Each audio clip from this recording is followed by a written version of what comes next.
L'économie mondiale fonctionne au ralenti depuis maintenant 5 ans. La situation est particulièrement précaire pour certains pays dont la Grèce, Chypre ou l'Espagne.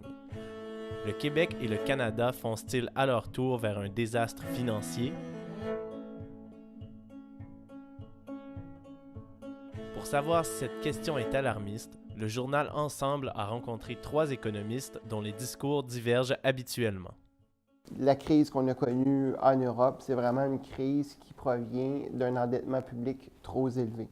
Donc, il y a 2 problèmes. En fait, il y a des pays qui sont trop endettés, qui font en sorte que c'est de plus en plus difficile de subvenir à cette dette-là.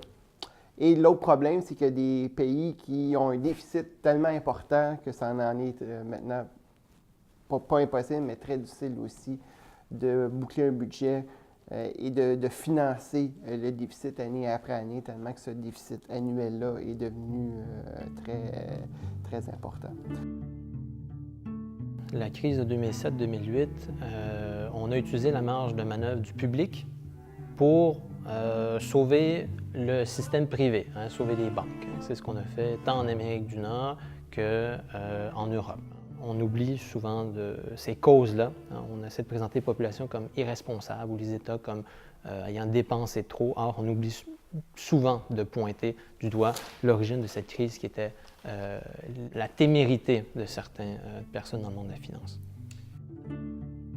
Suite à ce sauvetage, l'endettement est devenu insoutenable dans plusieurs pays. Qu'en est-il de la dette publique canadienne et québécoise? Au niveau des ratios d'endettement, le Canada, présentement, fait quand même bonne figure par rapport aux autres pays industrialisés. Donc, on est un peu chanceux dans le sens où on bénéficie là, des efforts qu'on avait faits avant la dernière récession. Là. Et donc, dans ce contexte-là, la position du Canada en termes de finances publiques est quand même très enviable. Le Québec est d'aucune façon dans la situation de la Grèce présentement. Et même que si on s'inspirait vraiment de la Grèce, ce qu'on ferait maintenant, ce ne serait pas essayer de faire des coupures de bout de chandelle comme le fait le gouvernement québécois présentement, pour essayer de revenir le plus possible à un déficit zéro, qu'au contraire, si on voulait s'inspirer de ce qui est des erreurs qui se sont commises en Grèce et en Europe généralement présentement, ce serait de ne pas s'en faire excessivement avec le déficit dérisoire qu'on a présentement, et la dette tout à fait sous contrôle qu'on a au Québec. Et ce serait au contraire d'investir pour se prémunir le plus possible contre les effets d'une crise. Mais d'où viendrait cette crise si les finances publiques sont en bonne condition? Ici au Canada, de plus en plus de gens pensent qu'on a une bulle immobilière, que en fait nos prix sont probablement plus élevés actuellement au Canada qu'ils l'étaient aux États-Unis avant la crise de 2007-2008. Il y a eu beaucoup d'augmentation dans les prix des maisons qui ont augmenté de façon considérable au cours des dernières années. Et je vous dirais, c'est un des risques effectivement qui pèse sur l'économie canadienne. Donc, ce marché immobilier qui devient très cher.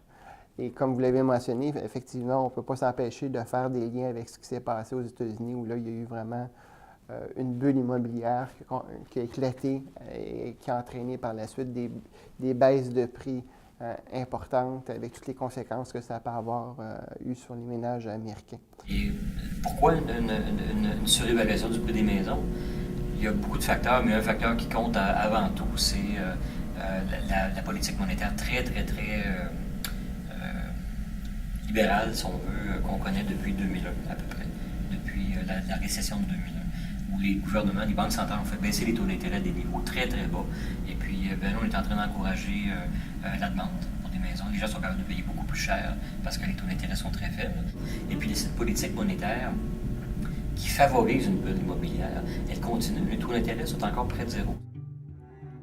Quelles sont les conséquences d'une surévaluation du prix des maisons sur les citoyens canadiens? Nos économistes nous expliquent les dangers que cela amène. Ce qui est inquiétant, c'est vraiment la tendance à la hausse au niveau de l'endettement des ménages. Depuis plusieurs années, ça augmente quand même assez rapidement. Et puis ça, c'est le reflet de l'augmentation des prix de l'immobilier. Donc, ça coûte de plus en plus cher pour acquérir une maison et par conséquent, on s'endette de plus en plus. Donc, on est rendu à des phénomènes, des niveaux d'endettement records. On parle donc de taux de 166, on commence à s'approcher du 170 d'endettement. Qu'est-ce que ça veut dire? Pour chaque dollar de revenu qu'a une personne, bien, derrière, il y a 1,65 $ d'endettement. Ce pourquoi on s'inquiète beaucoup de la situation du crédit hypothécaire, c'est pas parce qu'il est très élevé en ce moment, mais c'est plutôt lorsque les taux d'intérêt vont se mettre à monter, parce que comme on est près des creux historiques, la seule direction possible dans le futur, c'est à peu près vers le haut au niveau des taux d'intérêt. Donc, quand ces taux d'intérêt-là vont monter, à ce moment-là, les paiements hypothécaires vont monter et de plus en plus de ménages pourraient avoir de la difficulté à rencontrer leurs obligations financières. Ceci entraînerait une baisse de la demande et une chute importante du prix des valeurs immobilières.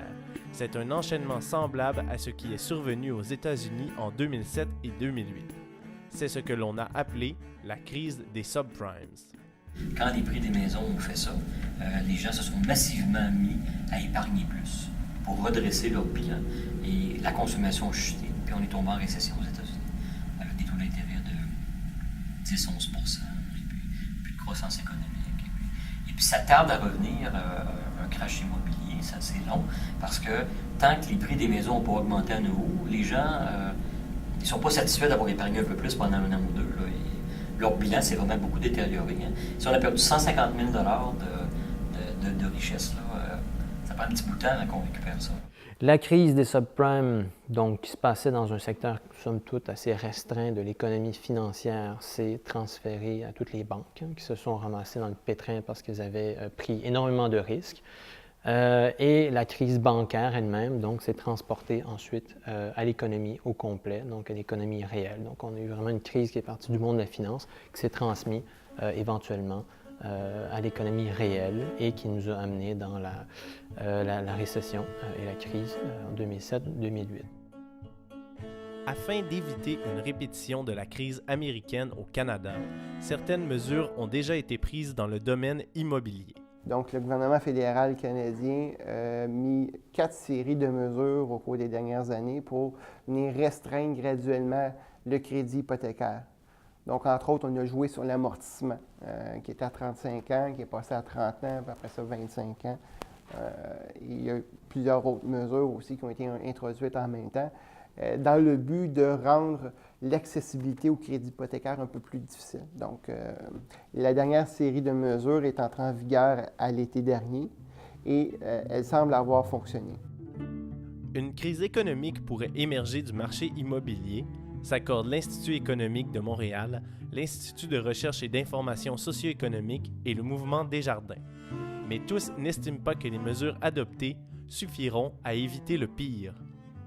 On n'est pas en train de gagner, on n'est pas en train de faire le ménage. Hein. C'est une expression qu'on a entendue en fin de semaine de la classe politique québécoise, du gouvernement.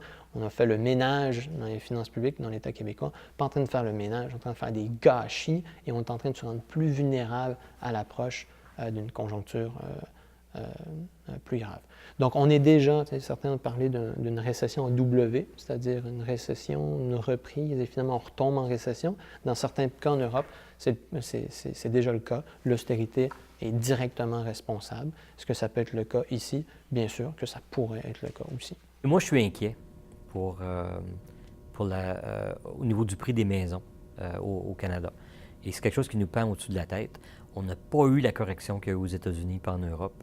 Et les organismes internationaux le notent. Au Canada, le FMI, la Banque des règlements internationaux, quand on parle du Canada, la première chose qu'on dit, c'est on est inquiet du prix des maisons au Canada. Puis le problème avec une bulle au niveau d'actifs réels, c'est le seul jour où on sait qu'on a une bulle, c'est quand elle a éclaté. Puis on regarde dans le miroir et on dit « Oups, il y en avait une ».